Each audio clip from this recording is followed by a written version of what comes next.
బాల్యంలో మా తల్లి యశోద నన్ను నల్లనివాడు అనేది. నల్లనివానికి కళంకమంటే భయమెందుకు? గర్వమే ఉచితాసనం ముఖ్యమని భావిస్తుంది బావా దుర్యోధన. ఇక ప్రేమ ఉచిత స్థానాన్ని కోరుకుంటుంది.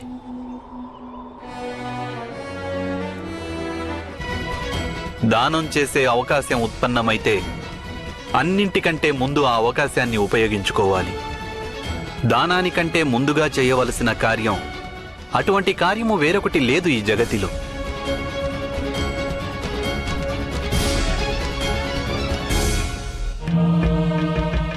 నిజానికి ఎవరు జగతిని కాదని నన్ను ఎంచుకుంటారో వారి పట్ల నేను పక్షపాతం అవశ్యం వహిస్తాను. నది జలపాతంగా మారితే దాని వేగం ఇంకా పెరిగిపోతుంది. సమాజం ఎప్పుడైతే అధర్మం వైపుకి నడుస్తుందో సత్వరమే అది అధర్మంలో మునిగిపోతుంది. దీనికంతటికీ కారణం ఆ యుధిష్ఠిరుడే. నాడు ద్యోత సభలో తన భార్యను పందెంగా ఒడ్డాడు. ఇక ఇప్పుడు సమస్త ఆర్యావర్తంలో ప్రజలు ఆ హేయమైన కార్యాన్ని అనుకరిస్తూ వస్తున్నారు. లేదు బలరామన్నయ్య, లేదు. దోషం బావ యుధిష్ఠిరునిది కాదు, అలాగే బావ దుర్యోధనునిది కాదు. దోషం ధర్మంలోనే ఇమిడి ఉంది. అది వంచనకు బందీ అవుతుంది.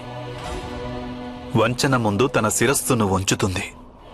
వాస్తవానికి సంప్రదాయాలను గ్రుడ్డిగా అనుకరించడమే ధర్మమయ్యింది. ధర్మమనేది లేనేలేదు. చెప్పాలనుకున్నదేమిటో స్పష్టంగా చెప్పు కన్నయ్య. మనిషి ఎప్పుడూ తన ప్రతిజ్ఞల పట్ల దృఢంగా ఉంటే అది ఉత్తమమే అగ్రజ. కాని ప్రతి పరిస్థితిలోనూ అలాగే దృఢంగా ఉండడం ఉచితమేనా? నాడు ద్యూత సభలోనూ ఇదే జరిగింది. మహితాత్ములు భీష్ములు, ద్రోణాచార్యులు, మహాజ్ఞాని విదురుడు, ఇంకా బావ యుధిష్ఠిరుడు అందరూ తమ తమ ప్రతిజ్ఞలకు బద్ధులైనారు.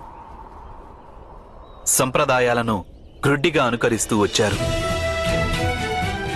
తమ వాగ్దానం, తమ ప్రతిజ్ఞలను యథాతథంగా పాటించడమే ధర్మమని వారు భావించారు. వీరిలో ఏ ఒక్కరైనా తమ వాగ్దానాన్ని, తమ ప్రతిజ్ఞను వదులుకొని ఉంటే ద్రౌపదికి ఇంత పెద్ద పరాభవం జరిగి ఉండేది కాదు. నీ మాటలకు అర్థమేమిటి కన్నయ్య? అయితే ప్రతిజ్ఞాపాలన ఉచితం కాదా? ధర్మం ఒక వృక్షం వంటిది అగ్రజ. వాగ్దానం, ప్రతిజ్ఞ దానికి శాఖలు. ఆ వృక్షానికి తల్లి వేరు కరుణ. శాఖలు అవశ్యం ముఖ్యమైనవే కావచ్చు, కాని తల్లి వేరును మించి కాదు. ఇంకొకరి బాధను నివారించడానికి వాగ్దానానికి భంగం కలిగినా సరే అది ఉచితమే అవుతుంది. కాని ఇప్పుడు పరిస్థితి వేరుగా ఉంది. కరుణ నశించిపోయింది సమస్త ఆర్యావర్తంలోనూ, సమస్త జగత్తులోనూ. తామనుభవించే బాధ విలువ తమవారి బాధ కంటే ఎక్కువ. అలాగే తమవారి బాధ విలువ సమాజంలోని బాధల కంటే ఎక్కువ. కరుణ పూర్తిగా ఇంకిపోయింది ఈ సమాజంలో.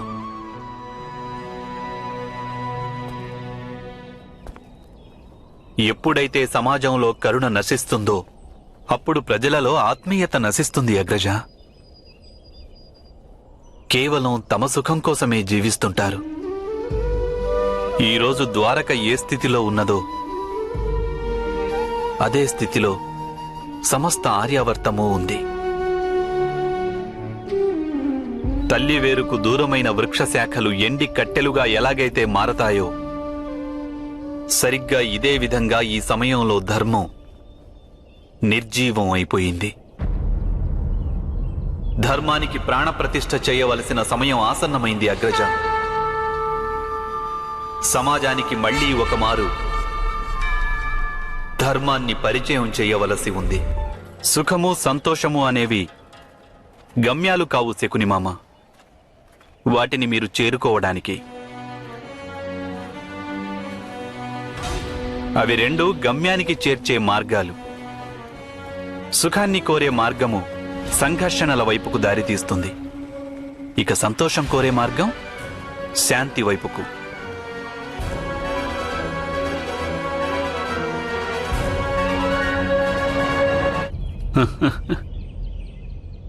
సంప్రదాయం.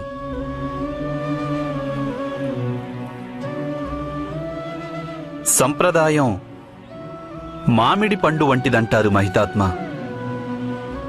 పిందెగా ఉన్నప్పుడు దాని రుచి వగరుగా ఉంటుంది. కొంతకాలం తరువాత రుచి పుల్లగా మారుతుంది. ఎవరికి పులుపు ఇష్టమైతే వారు దానిని ఆరగించి ఆనందిస్తారు. అలా మరికొంతకాలం తరువాత అది మాధుర్యాన్ని అందిస్తుంది, అందరికీ ప్రీతిపాత్రమవుతుంది.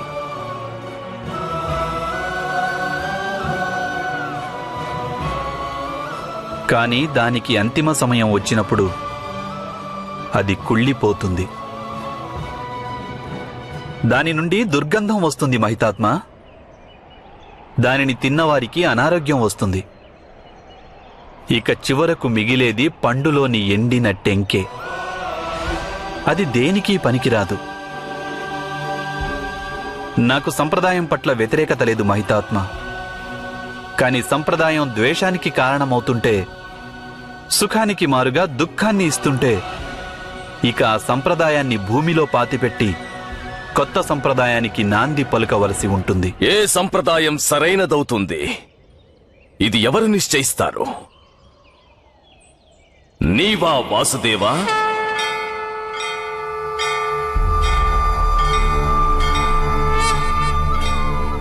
కాదు, కాలమే నిశ్చయిస్తుంది. ఇక కాలగమనాన్ని అందరూ ఆమోదించాలి మహితాత్మ. సాధారణంగా లోకంలో శౌర్యమే ప్రేమను అపహరిస్తుంది. కానీ నా అభిప్రాయం ఏమిటంటే, ఒకవేళ ప్రేమ శౌర్యాన్ని అపహరిస్తే ఈ లోకం ఇంకా సుఖవంతమవుతుంది. కానీ అంతిమ నిర్ణయం నీవు తీసుకోవలసిందే పార్థ.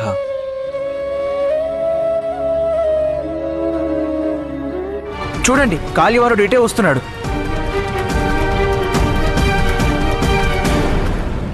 కాలుడు అంటే అర్థం మృత్యువే కదా అర్జున. అయినా మృత్యువు మనని వెంటాడని క్షణం ఏదైనా ఉంటుందా?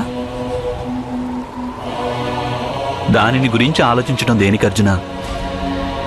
దానికి బదులుగా మన ఆత్మీయులతో సన్నిహితంగా మాట్లాడుతూ సమయం గడపడం ఉచితం. అర్జున, సమ్రాట్ మాంధాత పుత్రుడు సమ్రాట్ ముచికుందిని గురించి తెలుసా? ఆయనే కదా జీవితాంతం యుద్ధం చేసి సమస్త భూమండలాన్ని జయించారు. ఆ తరువాత రాజ్యాన్ని త్యజించి విశ్రాంతి తీసుకోవాలనుకున్నారు. అవును అర్జున. లౌకిక జీవితం శ్రమ అని తెలుసుకునేవాడి శక్తే అద్భుతం. తపస్సు మాత్రమే విశ్రాంతి. లోకుల్లో అధికులు లౌకిక జీవితంలో శ్రమయే సుఖమని భావించి అలసిపోతుంటారు. కాని విశ్రాంతి విషయం గురించి వారు ఆలోచించరు. మనిషి ఎప్పుడూ తన బుద్ధిని బట్టి, పరిస్థితులను బట్టి అర్థాలను తెలుసుకుంటాడు. మేఘం వర్షిస్తే నెమలి నాట్యం చేస్తుంది, కాని చేతక పక్షి ఏడుస్తుంది. చెప్పినవాడి వాస్తవిక అర్థాన్ని కేవలం తెలివైన వ్యక్తే గ్రహించగలుగుతాడు. విశ్వంలో జరిగే అనర్థాలకు కారణం ఇదే. సమస్త ఆర్యావర్తానికి తెలుసు ద్వారకను మీరే నిర్మించారని. కానీ మీరు ఏమీ చేయలేదంటున్నారు. నా మాటలు అవాస్తవం కాదు అర్జున. వాస్తవానికి నేను ఏమీ చెయ్యను. ఇలా తాను స్వయంగా ఏమీ చేయడం లేదని అర్థం చేసుకున్నవాడు ఏ మహత్తర కార్యమైనా జరగడానికి కారకుడవుతాడు.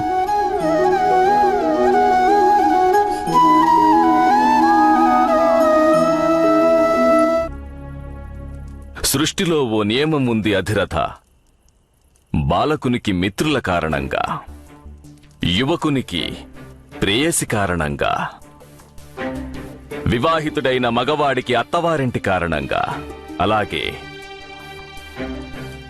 వృద్ధుడికి అతని సంతానం కారణంగా దుఃఖం కలుగుతుంది. దానికి నివారణే ఉండదు. రుక్మిణి, వెనుకకు తిరిగి చూడు.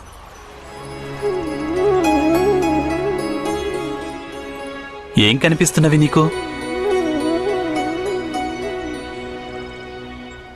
మన పాదాల గుర్తులు స్వామి.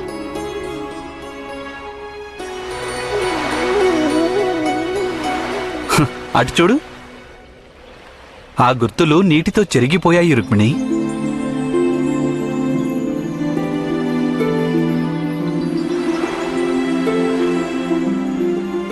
పాదాల గుర్తులు కనిపించకపోవడానికి కారణం ఏమై ఉంటుంది? ఆ గుర్తులకు కారకులు లేరని కాదు కదా?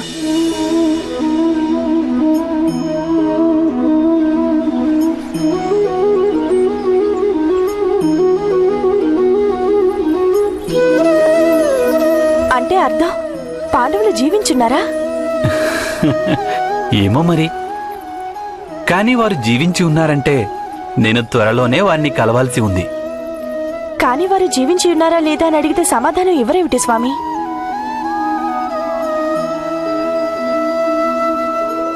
స్పష్టంగా చెప్పమనా? దీనికి సమాధానం ఏమిటంటే రుక్మిణి, సమకాలీన సమాజంలో పరివర్తనకు సమయం వచ్చింది. మగధ నుంచి మత్స్యం వరకు, కురు రాజ్యం నుంచి విదర్భ వరకు దృష్టి సారించు.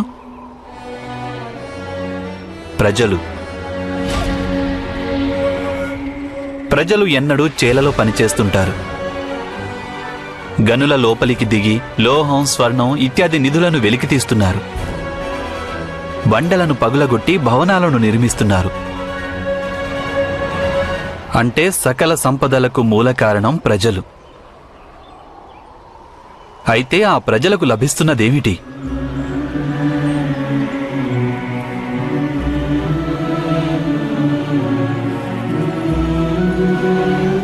వారికి లభిస్తున్నది ఆకలి, దారిద్ర్యం, అన్యాయం.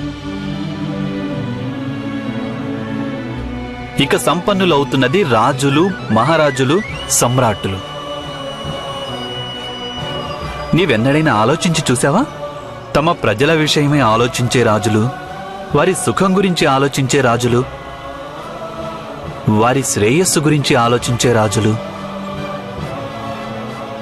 లేరు కదా? ఆ ఈశ్వరుడు దీనిని అధర్మం అంటాడు.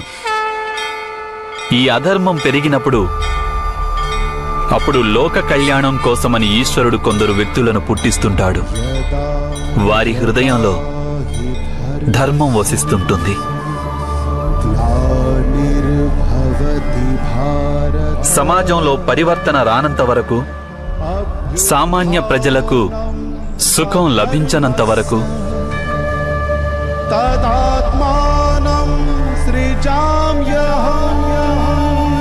అప్పటి వరకు ఈశ్వరుడు పంపిన మహానుభావులకు మృత్యువు దరిచేరదు రుక్మిణి. నాకు నమ్మకం ఉంది, పాండవులు ఇంకా జీవించే ఉన్నారని.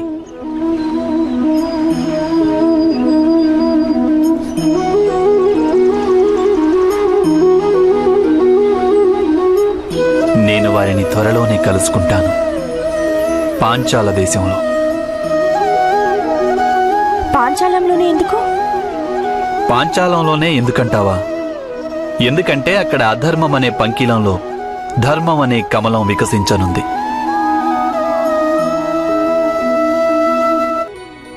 కానీ భవిష్యత్ అనేది ప్రతిదినము, ప్రతి క్షణము రూపుదిద్దుకుంటుంది.